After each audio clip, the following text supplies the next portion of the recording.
Estamos aqui com mais um episódio do podcast Sem Filtro da God e hoje ele está mais do que especial, dando sequência na segunda temporada. O homem ele é gigante em todos os sentidos. Com a gente aqui, Átila Abreu. Tudo bom? Tudo bem, Átila? Cara, seja muito bem-vindo. Mas opa, antes da gente começar... Começamos bem. Boa.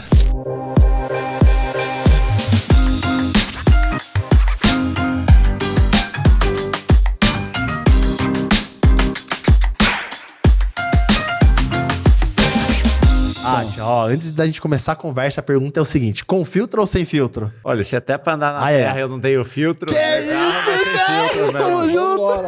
Aí já começou bem, hein? Então vamos começar com aquela, né? Vamos começar com uma pergunta de... Mas assim, eu quero que ele explique essa pergunta. Ele não vai nem saber como que a gente descobriu. A gente ficou sabendo de um apelido seu, cara. Apelido? É. Vamos ver. O apelido é Batatinha. Que apelido foi esse? Você lembra desse apelido? Lembro, Batatinha, na época do kart. Aí você deve estar perguntando, como você conseguiu esse apelido? Depois eu te conto. Fala pra mim, da onde... São poucas pessoas que sabem. Da onde surgiu esse apelido Batatinha, Na verdade, cara? quando eu comecei a andar de kart, né, no cartão de Itu ali, né? Legal. Que era o cartão da Skin Cariol na época. E comecei ali com 7 anos a treinar. 7 anos. E aí dava umas voltinhas e tal, eu parava e o mecânico perguntava alguma coisa e tal, quer descansar? Eu falava assim, quero comer uma batatinha. Aí minha habilidade de batatinha. Olha, quem imaginava, pessoal, ó, Átila Abreu já foi chamado de batatinha, hein? Comer batata frita, velho. Olha só, hein? Olha isso, hein?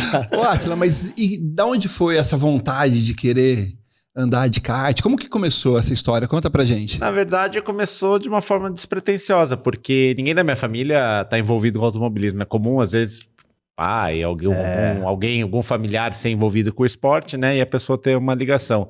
Na verdade, meu pai tinha um amigo que era mecânico de jet ski, que era o Betão. Betão. E meu pai queria me colocar no esporte e o Betão falou, pô, leva ele a andar de kart, porque o Betão preparava, acho que pros Fluminham, para algumas pessoas aqui... de forma amadora, assim, como de brincadeira. Então ele preparava kart também. Ele falou, Que pô, leva legal, seu filho de assistir uma corrida.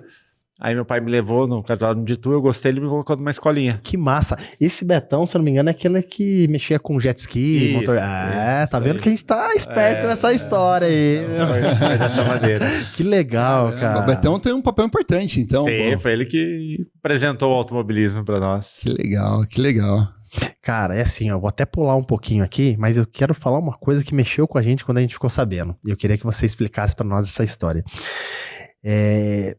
Você estava em um momento lá na sua corrida ou na preparação e apareceu um cara lá, queria fazer a famosa volta rápida, né? Que hoje vocês têm lá um carro onde vocês levam alguém para dar uma volta, né? Enfim. E esse cara, ele falou que ele estava perdendo a visão. E essa história mexeu com a gente, né? Foi forte. Foi forte, né? Então esse cara tava perdendo a visão e aí ele pediu pra dar uma volta com você antes e você foi lá, deu uma volta com ele e tal. E depois aconteceu algumas coisas aí que mexeu com a gente. Você lembra dessa história? A gente até chorou quando a gente ficou Na sabendo. verdade, a história é um pouquinho diferente. Então explica conta pra melhor gente. pra nós aqui, cara. Na verdade, eu tava numa corrida em Goiânia. Goiânia. E aí eu ia num evento num posto de um patrocinador, né? Era uma presença que a gente ia fazer durante a etapa. E aí ia ter uma gravação com a Band local. Legal. E aí o pessoal da Band, pô, tem um cara aqui e tal, não sei o que tá perdendo a visão e tal, não sei o que. Será que eu acho que eu conseguiria fazer alguma coisa com ele? Eu falei, pede pra encontrar no posto, né? Minha assessoria perguntou e levaram ele no posto pra aproveitar e já gravar.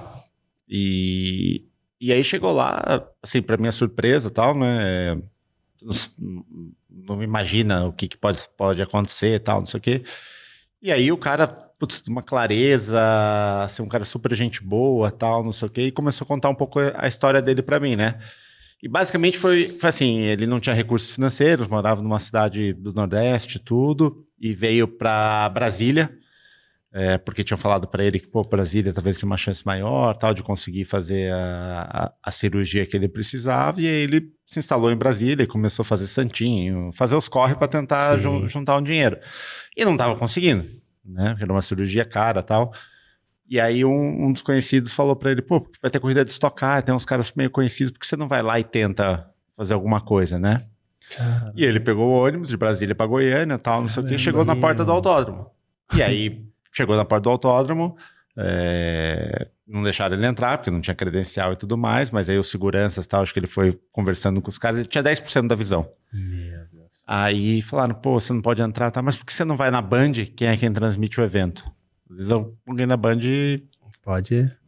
te ajuda, tá bom, né? Ele pegou, foi pra Band, chegou lá, bateu na porta da Band e tal, não sei o que, foi assim que chegou. E ele queria basicamente ou o Rubinho, o Átila ou o Cacá Bueno. Um dos Que eram os três que ele conhecia. Ele conhecia. E aí a Band fez contato comigo porque tinha, né? Daí a gente falou, beleza, traz aqui, a gente conversa, enfim, faz uma pauta aí, vê o que pode fazer. E aí ele começou a explicar a história. E basicamente ele veio pra Goiânia porque ele queria conhecer os pilotos, mas não assim pra que desse dinheiro, fazer assim, ele queria pra ver se tipo a gente divulgava pra fazer uma vaquinha Pra ajudar ele. e ajudar. E aí eu falei, putz, olha a história do cara, o cara saiu de um canto, foi pro outro, Que movimento, né? pegou sem conhecer ninguém, na cara e na coragem, com 10% de visão, parou no autódromo, depois fez um corre. Pô, o cara tava afim, né? Determinado, né? É. Aí eu, gravei lá o que tinha que gravar com ele e tal, aí eu falei, cara, assim, mexeu comigo sua história. Porque além de tudo, o papo, o cara era legal, sabe? Assim, Você sente, né? você sente energia. Eu falei, cara, eu não sei como, mas eu vou te ajudar. Caraca. Falei, deixa que nós vamos fazer isso daí acontecer, né? E aí, quando a gente voltou e tal, eu falei com meus patrocinadores, tá? A gente começou a pensar e a gente conseguiu juntos lá pagar a cirurgia dele, viabilizar. Então não precisa fazer vaquinha, nada, a gente mesmo conseguiu pôr isso de pé, né? E aí a gente gravou uma pauta, tipo, ele andando de carro, porque ele tinha 10% e tal, e ele gostava da época do centro e tal. Então eu levei ele dar uma volta, né, de qualquer maneira, ele chorou e tal. Nossa. E aí depois que a gente conseguiu, na verdade, assim, até eu pulei. Eu falei que ia dar um jeito. Aí quando eu marquei a pauta com ele, ele não sabia. E a gente ia conseguir internamente viabilizar. Daí eu tinha uma corrida de Porsche, ele foi lá, deu uma volta comigo. Quando ele terminou de dar a volta, ele só achou que iria dar a volta. Ia dar a volta. Aí eu contei pra ele que eu iria Nossa, cara. dar a cirurgia pra ele. Aí ele ficou numa emoção, tal. Beleza, fez a cirurgia onde ele tinha feito os contatos e tal. E aí depois que ele recuperou a visão, a gente fez uma outra volta rápida depois, daí ele enxergando. Nossa, cara, incrível. Então foi muito legal. Mas são coisas assim que o esporte nos proporciona, né? Porque ali pra mim foi muito mais poder ajudar alguém que... louco, sei que eu fiz a diferença na vida de alguém, né? Caraca, Meus parceiros e velho. tal. E... Mudou a vida dele. Mudou a vida do cara. Show. Meu Deus do céu. Falando em esporte, você imaginou, hoje você é um ídolo nosso, né? Inspira aí, né, uma multidão. Você imaginou em algum momento chegar onde você chegou? E em algum momento, já mandando duas perguntas aí, você pensou em desistir, Átila? Olha, eu acho que assim, chegar onde chegou é muito relativo, né? Porque a gente tem sonhos e tudo mais. E como esportista, você sempre quer mais, né? Mas eu acho que, assim, para falar...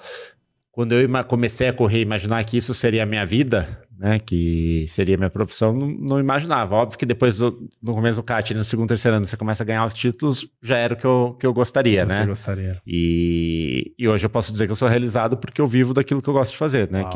Que é do automobilismo. Além de correr, que é uma coisa que eu gosto, ainda vivo, consigo tirar os recursos disso daí. Então... Uau. Acho que sou um privilegiado. E a outra pergunta era? Se em algum momento você pensou em desistir. Isso toda hora, né? Cara, que legal. Toda hora bom ver isso, porque a galera vê você, né? Eu acho que vê alguém de sucesso e fala, não, esse cara não pensa em desistir, pô, tá vendo? Não é que não pensa em desistir, porque o esporte, ele te ensina muito respeitar o próximo, te tira das drogas, te tira de muitas coisas, né? Assim, acho que independente se isso vai ser sua profissão ou não, acho que como parte da vida, assim, do aprendizado e tal, o esporte ele é fundamental, né? Porque te ensina muita coisa, respeitar o próximo e tal. E ele te ensina ganhar e perder, né? E eu acho que ensina muito mais a perder. Porque você trabalha por um objetivo. Quando você ganha, é o auge, né? Então você tem aquela explosão de felicidade, você comemora, extravasa, tal. Isso no domingo, vamos falar, a corrida nossa é no domingo. Aí você comemora, tal, à noite você celebra, segunda-feira. Caraca, né? Tipo, acabou. Beleza, Nossa, e quando que é a próxima corrida? Né? E aí você já tem que começar a pensar na próxima. Quando você perde, Domingo, nossa, parece que passou um trem em cima de você, né? Segunda, parece que o trem tá lá ainda. A terça parece que...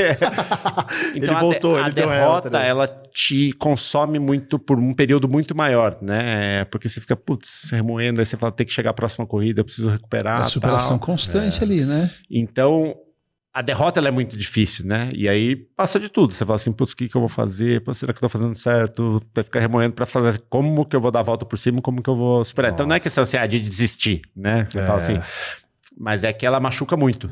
E aí você fala assim, putz, o que eu preciso fazer diferente? Então, você pega uma vida do atleta, muito provavelmente ele mais perdeu do que ganhou. Boa. Né? Corridas, né? Nossa, então, assim, ou a proporção... E é muito louco isso que você tá falando, porque né, fugindo do seu esporte, mas não deixa de ser esporte, o Michael Jordan fala isso, cara.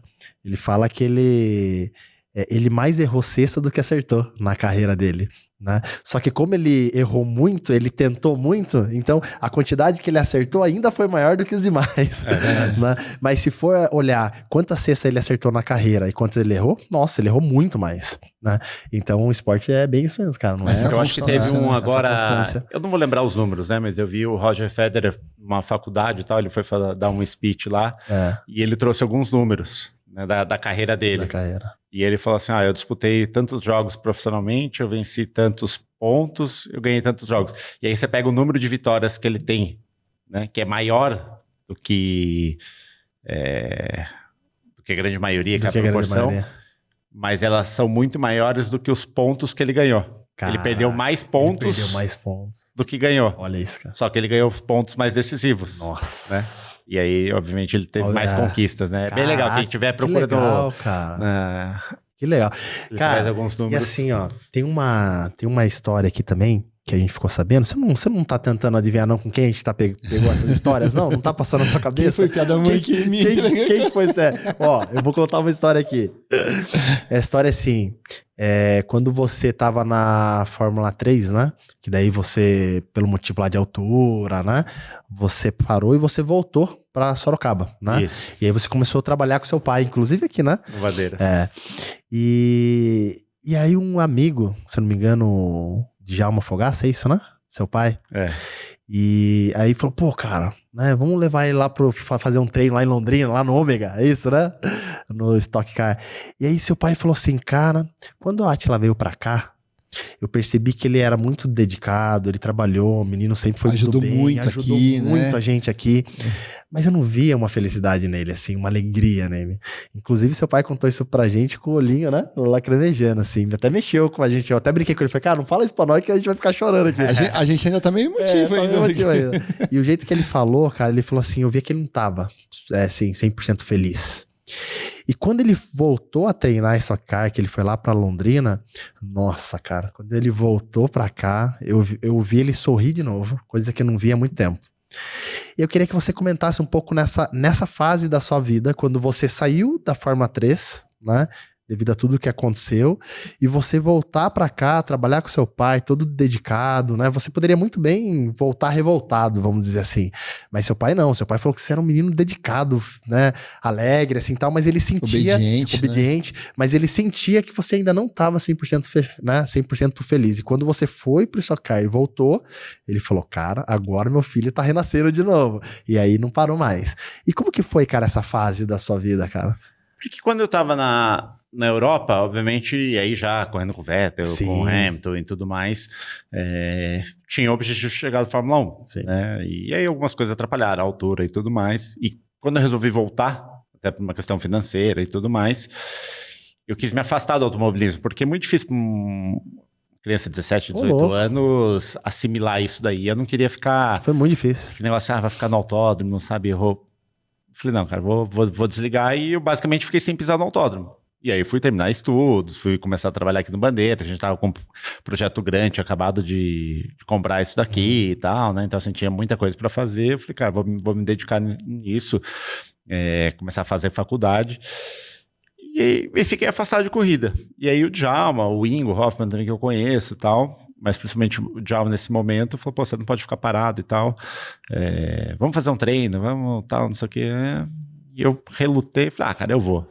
E aí, quando eu andei, que, tipo, de fato, o olho brilhou. Eu falei, cara, eu quero voltar a correr, né? E ainda demorou um ano para que eu voltasse mesmo a correr, né? Porque até achar uma equipe, Difícil, né? enfim, se estruturar para fazer bem feito. Teve uma jornada aí nesse meio do caminho. Mas foi muito legal. Por isso que eu falei no começo que, tipo, eu sou realizado porque, no fundo, assim, sonhar era chegar à Fórmula 1. E depois, quando eu vi na Stock Car, que eu comecei a ver isso profissionalmente, eu vi que, de fato, o que eu queria era ser piloto, né? Viver de ser piloto, né? Então, aquilo me abriu novos horizontes. E aí, eu comecei a trabalhar o projeto dentro da Stock Car. Mas parabéns, porque, assim, o cara tá ali em busca do teu sonho, ele tá dando o seu melhor e não aconteceu, putz, beleza, eu dei o meu melhor, mas no seu caso, você era o talento ali, né? Você tava dando coco em todo mundo lá fora, né? Então, cara, isso que eu imagino. Questão da altura. Cara, quando eu vi aqui, pô, Vettel, Hamilton, inclusive eu fiquei sabendo que você quis sair até na mão com o Vettel uma época, é verdade? Você lembra disso ou não? Na verdade, não saí na mão, não. Só. Uma discussãozinha. Por qual motivo? Você sabe? Não, na verdade, eu e o Vettel, a gente era muito amigo, assim, de discussão. A gente aprontou muito. Eu sei. Não de eu e ele, não. Mas eu sei de uma agora, que ó, fiquei sabendo aqui, galera, e a gente perguntou se podia falar, ele falou que pode, então por isso que ele tá falando, hein? A cara dele de preocupado, a cara dele. O negócio é o seguinte, fiquei sabendo que o Vettel até chegou a olhar pra sua irmã, cara, verdade? Você foi de verdade pra ele, né? E aí você ficou meio assim ainda. Ó, conversa do seu pai, isso, viu? Você lembra dessa história ou não? O Vettel começou a olhar pra sua irmã e falou, que história é essa aí, rapaz? Mas é só pra dar intimidade. Só pra dar uma intimidade. Na verdade, eu fui muito amigo dele nessa época, porque apesar de ser concorrente no primeiro ano que a gente disputou o título de Fórmula BMW, ele foi campeão, eu fui vice. Depois a gente foi companheiros de equipe, né? Então a gente viajou muito tempo junto, aprontava bastante junto e tal, né? Então, você já aprontava, eu fiquei sabendo que vocês faziam pegadinha na rua com caixa de papelão. Nossa, não, essa da caixa com cara. Porque às vezes a gente saía à noite, tudo. Olha que loucura, gente. Olha que loucura. A gente pegava, saía à noite e tal, não tinha que fazer batendo perna assim. E tinha muito evento, às vezes, da BMW, que nessa época que a gente tinha de patrocínio, né? Então, às vezes tinha uns trainings, você ficava uma semana em algum lugar, ou fazendo preparação física, ou media training e tal. Então, tinha algumas viagens. E aí, entre esses dias assim, saía à noite, o que vamos fazer? Um monte de molecada, né? Aí, uma dessas a gente se escondia em caixa de papelão, as pessoas passavam na rua e a gente dava susto, sabe? Olha isso, cara. A gente tem... Até tinha uns vídeos, eu tava achando outro dia, tinha até umas coisas filmadas. A gente saía, aí pegava o trem. Aí a brincadeira era, pegava o trem no vagão, lá no primeiro vagão. Quando parava na próxima estação, abria a porta, saía correndo, quem conseguia correr mais... e entrar no vagão mais distante sem perder o trem, né? E aí, obviamente, quem perdesse o trem esperava no próximo, né? Nossa. Então, eu ficava passando. Mas ficava você, Vettel, tudo. E aí, esse específico a gente fazia, eram 5 pilotos que faziam parte do programa da BMW. Então tinha mais alguns outros pilotos, e de vez em quando eu juntava que a gente corria pela campeonato alemão, aí tinha um campeonato inglês. E o Vettel era zoeira, assim, igual você, cara, também? Eu era mais, mas assim, de fato, a gente tomou alguns puxões de orelha, assim, grandes. Cara, que legal. E era eu e ele o chefe da gangue. Cara, que sensacional. Tem uma história também que vocês estavam aprontando?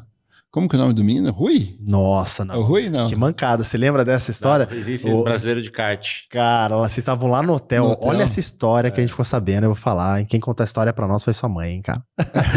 Olha isso, tava lá no hotel, e aí vocês se reuniram lá e aprontaram com um deles, que era o Rui.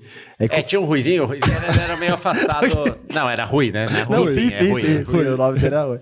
E ele era meio afastado da galera. Então, tipo, todo mundo meio que queria sacanear ele. Né? E aí a gente tava no hotel, no Campeonato Brasileiro de kart, um hotel bem bacana, tal, não sei o que, tinha várias coisas pra fazer. E a gente descobriu qual era o quarto do Rui. E aí a gente ia pra piscina, entre os treinos, tal, não sei o que, e aí todo mundo pedia comida. E não era incluso nada, né? Nada. Então aí tinha que pagar. E aí vamos pôr no quarto do Rui. Aí quando vinha a conta, eu assinava Rui, e fazia uma letrinha lá e tal, e punha o quarto dele. Ia a semana inteira tocando ficha. Imagina a semana inteira. Quando acabou o campeonato, o pai dele foi pagar a conta, mas imagina a conta.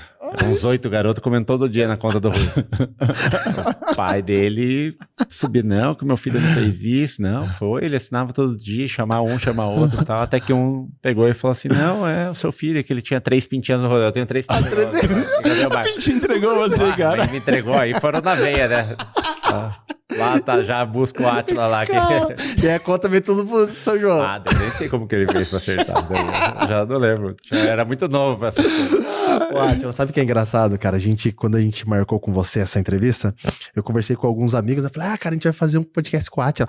Eu estudei já com o Átila. Aí o outro, eu também estudei. Eu falei, mas todo mundo em Sorocaba estudou com o Átila. Porque eu fiz faculdade, eu fiz administração de empresa. Eu queria fazer engenharia civil, que eu gosto.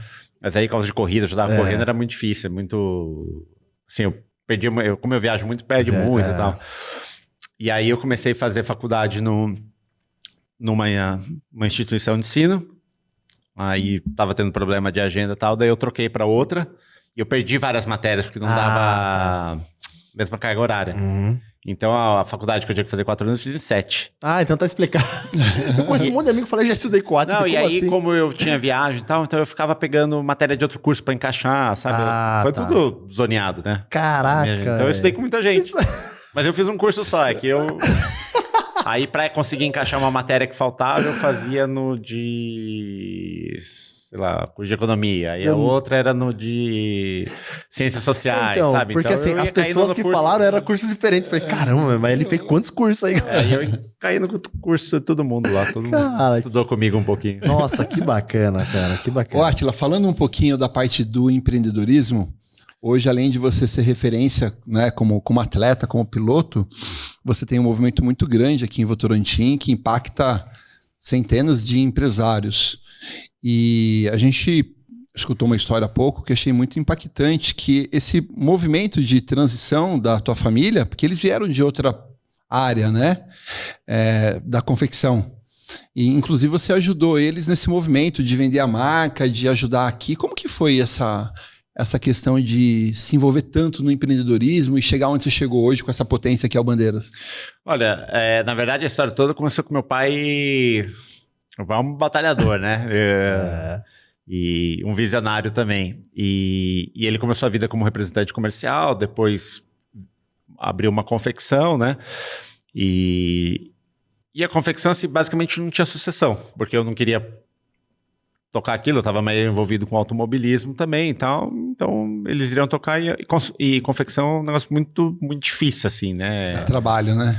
É um ramo delicado. Sim. Todos os ramos são difíceis, mas confecção tem suas particularidades, né? E, então eu senti que eles também tinham desgaste e tal, enfim, mas a gente tocava. E ao mesmo tempo, a gente não tinha outra receita, né? Então era a confecção. E aos poucos, o setor imobiliário que a gente foi investindo, ele começou a tomar uma dimensão interessante e já gerava uma receita que dava para pagar as contas. Legal. Então, eles resolveram, meu pai e minha mãe, vender a confecção.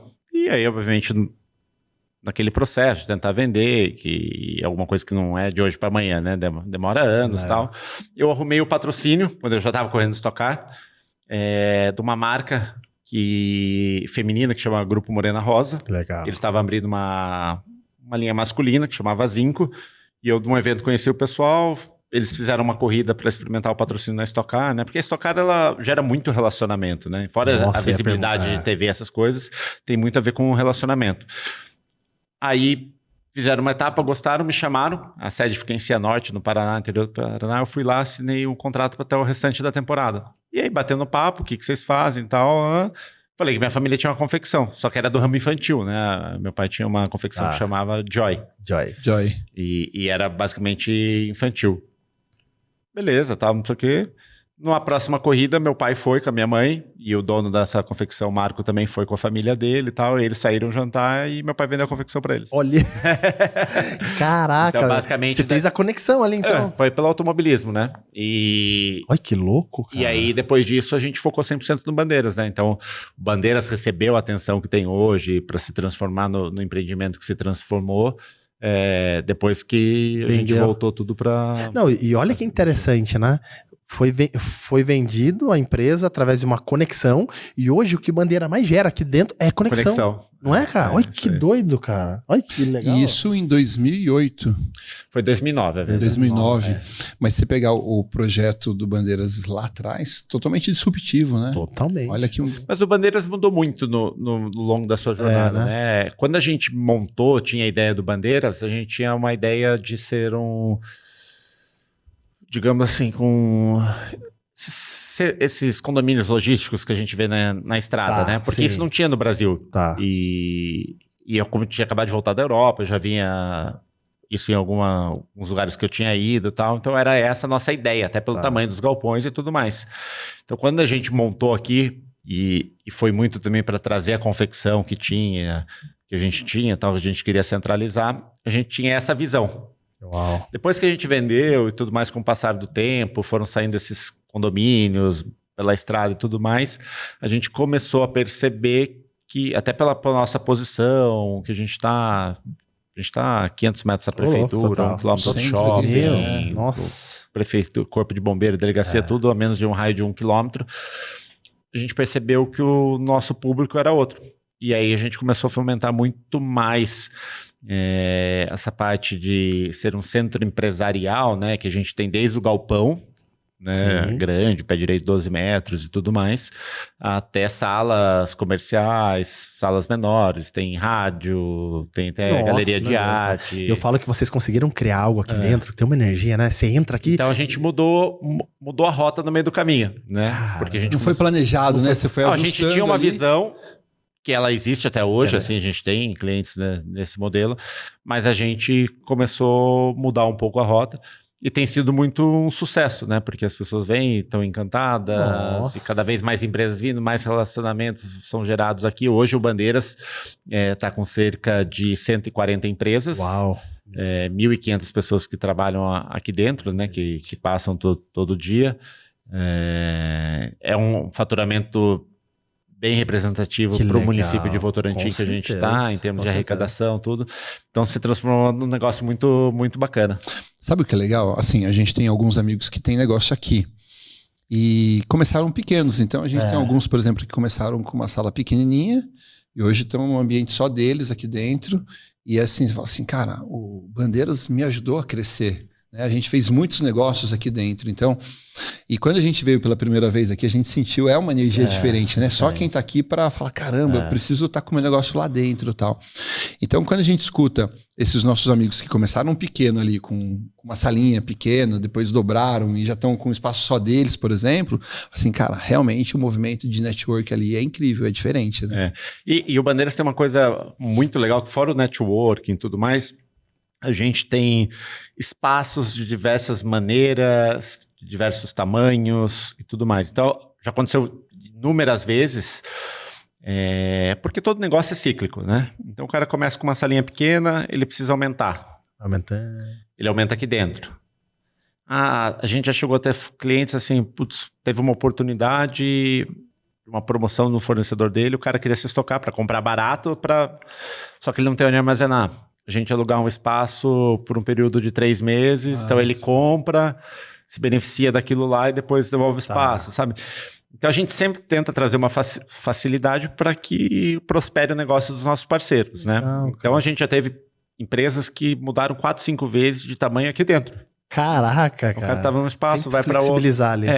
E sempre buscando uma economia financeira, né? Porque às vezes, dependendo da mudança que você faz, onde você faz, você pega um espaço que é muito maior do que você necessita. E aí você fica gastando um dinheiro que não precisava. Ou você está numa situação muito apertada que você não consegue crescer porque você não tem espaço.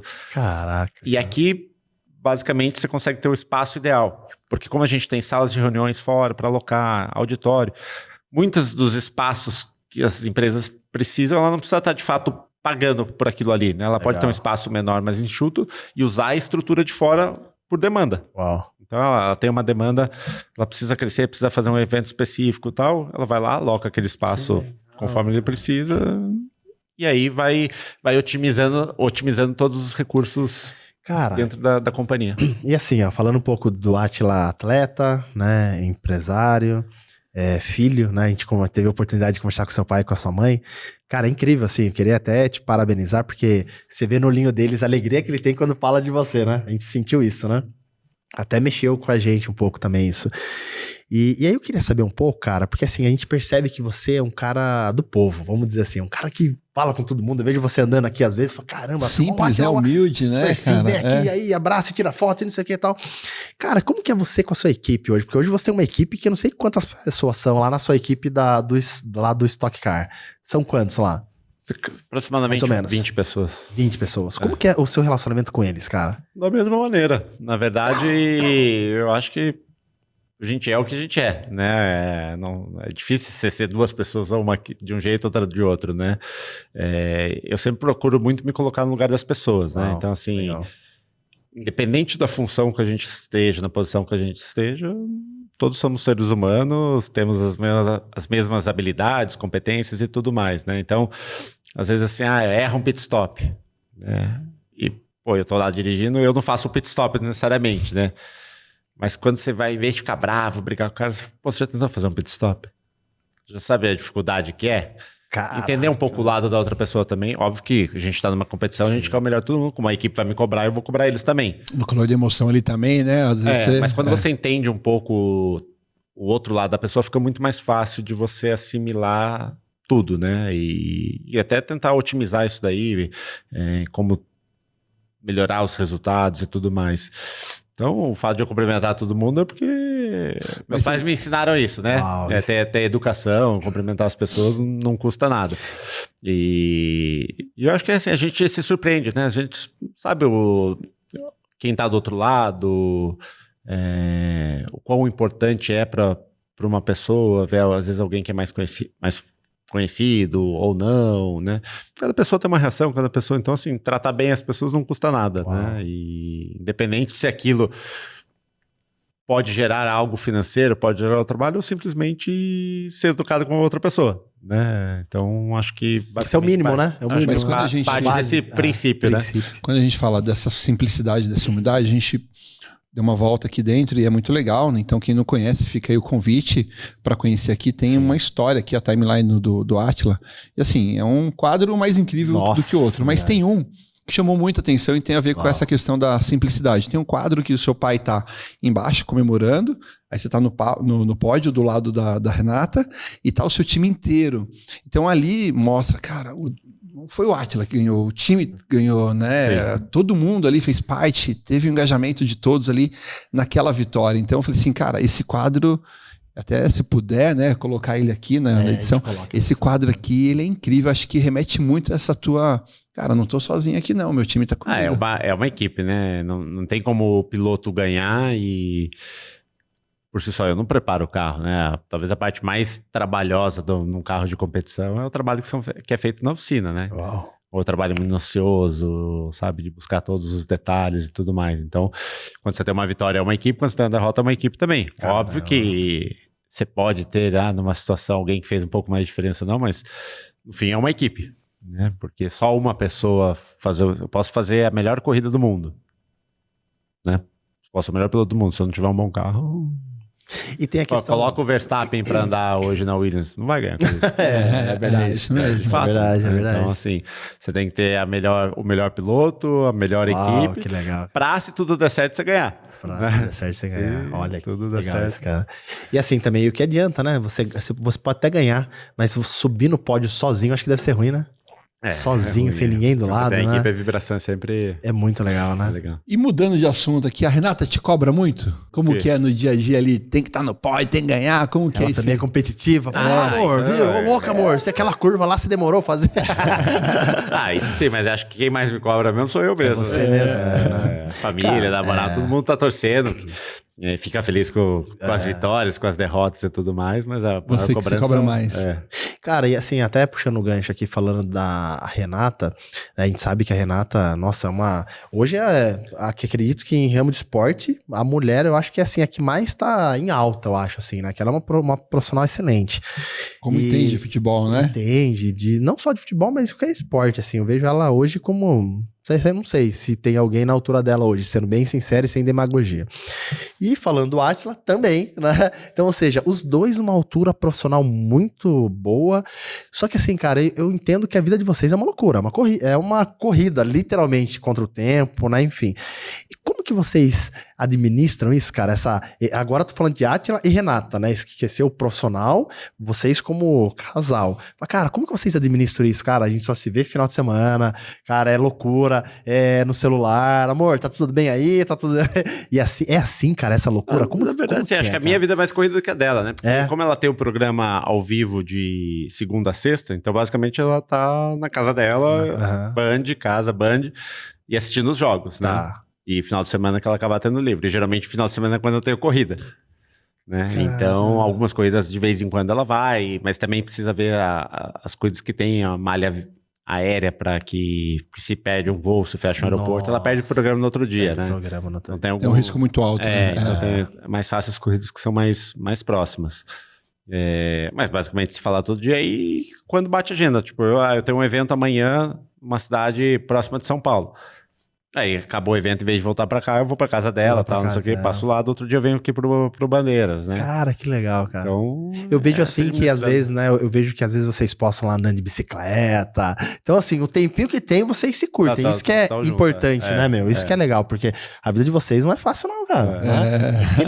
Na verdade, essa pergunta é da minha esposa, viu? Que a minha esposa fala assim, amor, pergunta pra eles como que eles são, né? Como que eles convivem, porque os dois são corridos, né, a vida deles, mas né? Mas que é legal isso, né? E às vezes ela tem... Aproveitar o tempo que vocês têm juntos, vocês estão presentes mesmo. Eu sinto isso quando eu vejo lá, andando de bicicleta, com o cachorro de vocês lá. Isso é legal, cara. Fica mais reservado, assim, pra curtir, porque não é todo final de semana que tem livre, né? E quando tem, aproveitar, né? Isso que é legal, né, cara? Ô, Átila, a gente navegou aqui em várias áreas, né? História, empreendedorismo, relacionamento, enfim. Eu queria te mandar uma pergunta pra galera que tá acompanhando. Que recado que você poderia dar pra eles que estão no início da jornada ali, querendo realizar teu sonho, seja no esporte ou ter o seu próprio negócio, que dica que você poderia dar para essa pessoa ali que está no começo da caminhada? Se for pro lado empresarial, que venha pro Bandeiras. Olha só, hein? É sucesso. Olha isso. A energia vai ser boa, já começa bem. Na verdade, eu acho que... Rápido. É rápido, né, filho? Lógico, é rápido, pô. Na verdade, eu acho que assim, o mundo hoje é muito competitivo, né? E todo mundo tem acesso a muitas informações. Então, acho que se atentar aos detalhes faz muita diferença, né? Porque... A Quisma é um patrocinador nosso, né? Eu posso... Água tem diversas águas, né? Posso te vender uma água como simplesmente sendo uma água. Eu posso te vender como se é uma água em lata, que é reciclável e tudo mais. Então, quando você se atenta aos detalhes, você traz valor para aquilo, você passa a ter uma chance muito maior de ter sucesso, né? Então, entender o seu parceiro, entender qual que é a necessidade, porque às vezes as pessoas ficam muito preocupadas. E eu aprendi isso muito dentro do automobilismo, né? Porque vender patrocínio é um negócio muito difícil.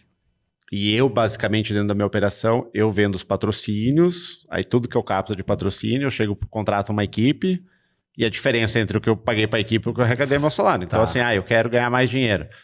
Então, eu pego uma equipe que custa mais barato, tal, não sei o quê, mas talvez não me entregue os resultados. Ou não, vou pegar uma equipe mais cara, vou ganhar menos, mas para tentar um resultado... E pode ser que eu escolha uma situação e não consiga vender o patrocínio, né? Caramba. Então, é um negócio que eu não sei quanto que eu vou ganhar o ano que vem, se eu vou ganhar, se não, vai depender de como eu vender. Então, eu tô sempre correndo atrás. Uau. Sempre na caça ali, né? E isso... E aí, quando você fala a palavra patrocínio, até pela cultura do brasileiro, é um negócio que meio difícil, né? Assim, de as pessoas assimilarem e tal. E aí eu comecei, junto quando eu falei, ser colocado no lugar das outras pessoas, né? Porque eu, Átila, sempre tive a necessidade, eu preciso vender o patrocínio para pagar minha conta, para correr fazer aquilo que eu quero e talvez ganhar um dinheiro, né? Mas e o que o outro lado precisa? Né? Uau, que legal.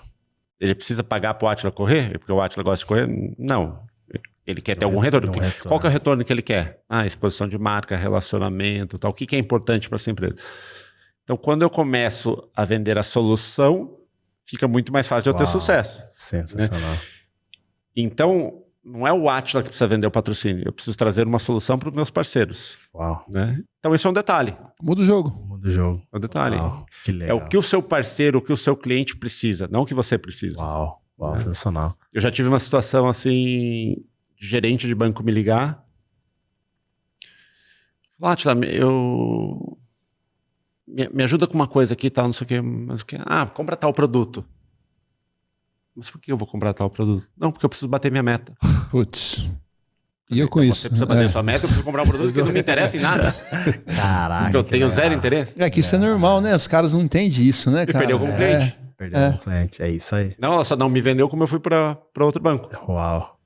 Porque ela não estava preocupada com o que eu preciso. Isso é Ela legal, estava preocupada com o que ela precisa. Com o que ela precisa. Independente se ela vai me empurrar uma bucha ou não. Né? Uau. Não é que o produto é ruim. Não, sim. Mas não é Mas talvez o que você precisa, que legal. Eu tô vendo, você usa óculos, É. né? Eu hoje não preciso de óculos. Então, se você quiser me vender um óculos, Por que eu... Legal. eu não preciso. Então, você só quer me Agora, vender se eu porque- ofertar um Ray-Ban pra você, aí é outra coisa, Então, né? mas aí se eu chegar... Então, um óculos, ele é ótimo. Eu não preciso. Hoje não tem. Você precisa porque, às vezes, tem que ter uma correção. tem. Então, para você funciona, para mim hoje não funciona. Pode ser que eu venha precisar. Né?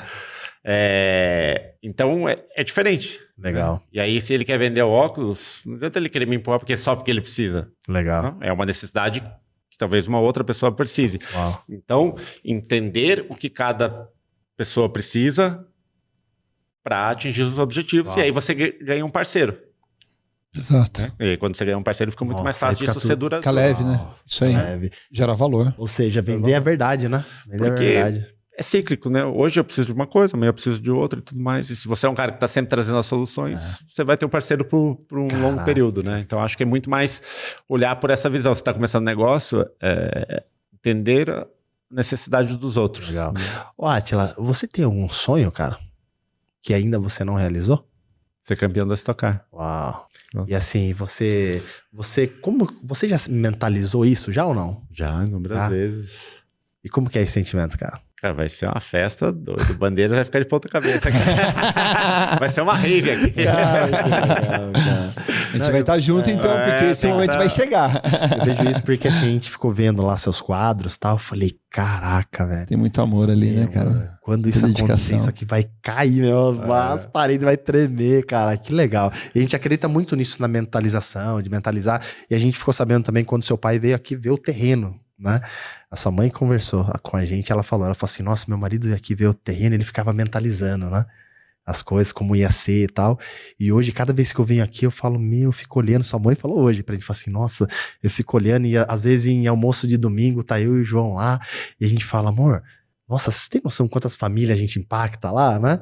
Então, e tudo começou lá atrás, uma mentalização do seu pai, porque aqui, querendo ou não, tava meio que abandonado. Tava na 10 anos época, abandonado. 10 anos 10 anos abandonado. que não tinha nada. Olha né? isso, cara. Então, assim, talvez quantas pessoas não passou aqui na rua e falaram, aqui eu não vou fazer nada aqui. Aí vem seu pai, começa a mentalizar, Esse é um mentalizar. elefante branco. Elefante branco. E ele faz virar essa potência que é hoje. E você tem algum prazo pra isso, cara? Você fala assim, cara, eu coloquei uma meta aqui. Tenho 1, 2, 3, 4, 5, sei lá, em tantos anos eu vou ser campeão da Stock Car. Aqui vai estar gravado, porque daí quando ele for, ele vai pegar esse vídeo e falar, ó, conseguiu, hein, cara? Não, mas tem que ser um futuro breve, né? Sim, é isso aí. Futuro breve. Na verdade, já tô numa longa jornada aí e tudo mais. Mas assim, todo ano a gente entra para ser campeão. Uau. Então, são inúmeros fatores, anos que já chegou mais próximo, anos que você imaginou que iria bem e não conseguiu, né?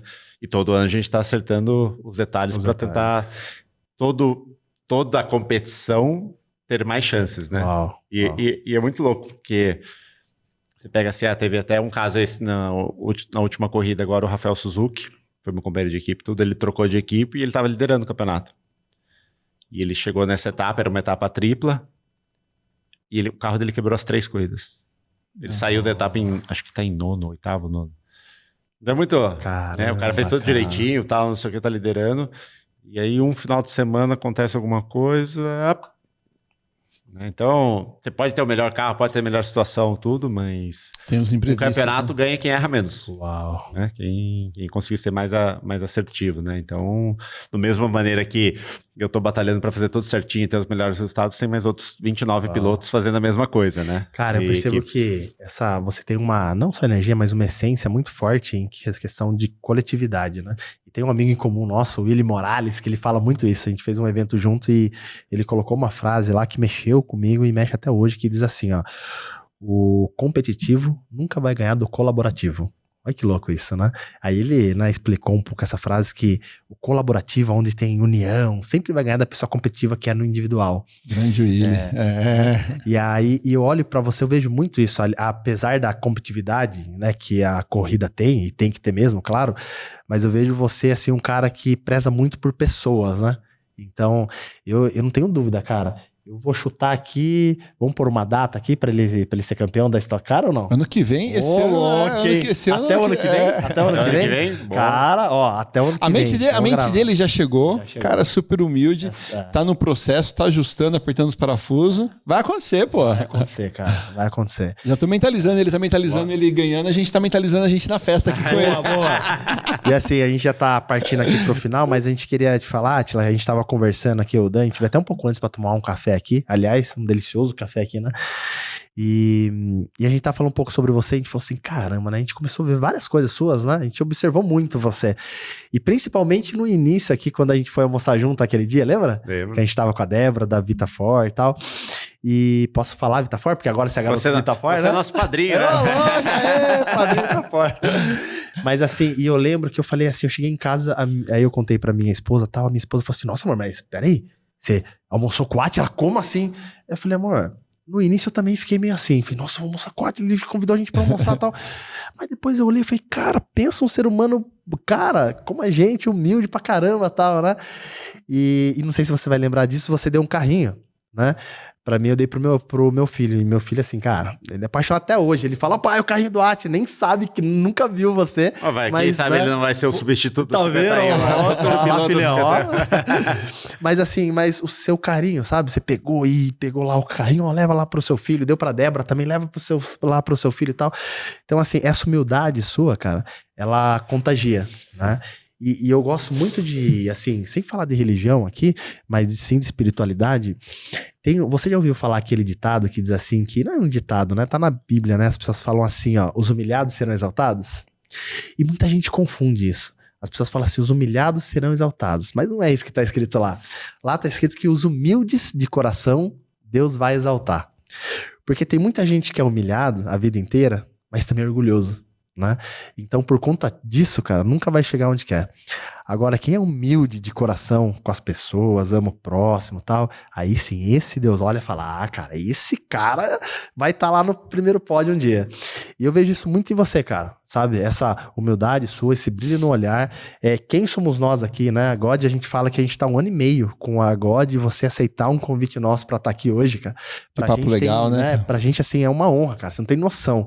Então, a gente queria, de fato, agradecer você. Agradecer aqui em primeira mão o Willy Morales, ó. Um grande beijo, irmão. Muito obrigado, irmão, por fazer essa conexão, né, com ele. E você por aceitar isso, cara. Você não tem noção da importância que é pra nós. Pô. Daqui um tempo, né? A gente também tem os nossos sonhos. A gente quer que a God aí chegue em lugares aí também imagináveis hoje pra nós, mas vai chegar. E tá com você aqui hoje, cara, é mais um sinalzinho aqui de Deus e fala assim, ó, suporte o processo. É isso aí. Porque é um sinal aí. Porque se você tá aqui hoje é porque a gente não pode parar, né, Dan? É uma honra, cara. Obrigado aí pela conversa. Que papo legal, obrigado. Fico feliz de fazer parte dessa jornada de vocês. Cara. A gente sabe que todo mundo tem sua história, todo mundo tem sua jornada, né? E como eu disse, tem as dificuldades, tem hora que você fala assim, putz, dá vontade, vou largar tudo, porque esse negócio tá... Mas você fala, não, eu quero. Então bora continuar reconstruindo, vamos levantar e vamos fazer acontecer. Então, é isso, cara. Fico feliz de fazer parte da jornada de vocês, porque no fundo, tudo é uma jornada. Uau. É isso. Né? É isso. A gente tem os objetivos, o que parecia impossível, uma hora você alcança, aí você quer alguma outra coisa que é mais distante ainda. É isso. Mas tudo, quando você alcança o objetivo, você vê que o que valeu a pena são a jornada. Foi a jornada, né? Então, são as pessoas que a gente conhece, que a gente se conecta, né? Essa caminhada, e tudo mais. Né? E as pessoas que vão vivendo o nosso sonho juntos, né? Uau. Então, até quando você falou do Willy, eu montei o espaço ali de ter uma oficina, eu sempre quis, e aí fica falando, putz, agora é a hora, né? E eu falo, não, tá faltando alguma coisa, preciso ter uma barbearia, acho que faz todo sentido. E aí comecei a procurar as pessoas e tal. Eu falei, Willy, né? Olha Willy, isso. tal, referência e tal. Trouxe ele aqui. Na hora que eu falei o olho brilhou, eu falei, cara, vai ser ele. Na hora que ele saiu daqui, eu falei, tenho certeza que vai. Olha isso, cara. E até arrepia, porque vai ser legal. incrível, né, cara? A gente conversa com ele e fala, meu, que casamento massa, cara. E tem sido muito legal, né? Porque tudo que a gente vai ali conversando com a Gabriela também e tal, vamos fazer? Não tem nada combinado, não tem nada. Não, bora, vai. É incrível, né? Vai ser, né? Então, você vai muito mais falar, não, o negócio tem que dar certo, Tem que dar certo, vamos somar do que, não, é isso, eu quero um pouquinho mais, quer tirar vantagem. Não, a gente quer que juntos o negócio dê certo, né? Então, isso que é legal, né? Cara. Você sabe assim, putz, às vezes surge um problema, até tinha uma situação que eu tive ali com ele, eu falei, putz, quero fazer um negócio, vai mudar vai mudar o planejamento. Pô, fui falar com ele e falei, não, tá de boa. Demorou. Vamos, porra. Tá É demais, então. cara, é demais. É gostoso, né? Fazer um negócio com ele, ele é incrível. A gente fala, né? Deus, ele conecta pessoas, né, cara? É, isso aí. E quando você tá com uma energia boa, só vem pessoa na mesma energia que você, né, cara? Isso é legal. muito bom. Pô, mas que massa, Átila. Obrigado, viu, Eu que cara? agradeço. Massa. E mais um aí, né? Mais Pô, um esse ficou episódio, incrível aqui olha, com a Átila. Cara, e assim, quando a gente foi fazer esse episódio, a gente falou assim, cara, qual que é o propósito, né? A gente começou a olhar e falou assim, cara, vamos falar somente de carro, de estocar. Cara, isso ele já fala o dia a dia do cara, vai ser mais um, cara. Pô, mas vamos entender, mostrar pra galera que ele só tem sucesso porque ele tem história, cara. Não, Né? pô, eu vou falar Então- que eu gostei muito, porque o último que eu participei eu fiquei numa saia justa. É verdade. Cara, queria que eu falasse mal dos outros pilotos. Ah, não. Cara, fiquei, papapá. Não, imagina, cara. Vamos falar de corrida, vamos lavar os outros. E acho que é quando o bate-papo flui, o assunto é legal, né? cara. Passa rapidinho, fica... Cara, é fica gostoso, né, cara? Então a gente queria passar isso pra vocês que estão assistindo agora, vocês vão entender o porquê esse homem tem sucesso. Olha, humildade, família, respeito ao próximo. Eu acho que isso é fundamental, cara. Se tem uma coisa que eu queria destacar em você e agradecer que você nos ensinou aqui é humildade, cara. Eu acho que essa é a palavra que a gente já tava vendo isso, mas hoje confirmou mais, né? Isso aí, incrível. Humildade. E continua assim, cara. E tenho Valeu, certeza Obrigado. que até o ano que vem, hein? Até o ano que vem. Bora lá, a festa Valeu. tá prometida. Boa, vamos lá. Valeu, gente. Tamo junto. Pô, que legal, cara. Que honra, Átila. Muito obrigado, Obrigadão. meu cara. Putz, cara. Vou beber água. Imagina. Comecei derrubando.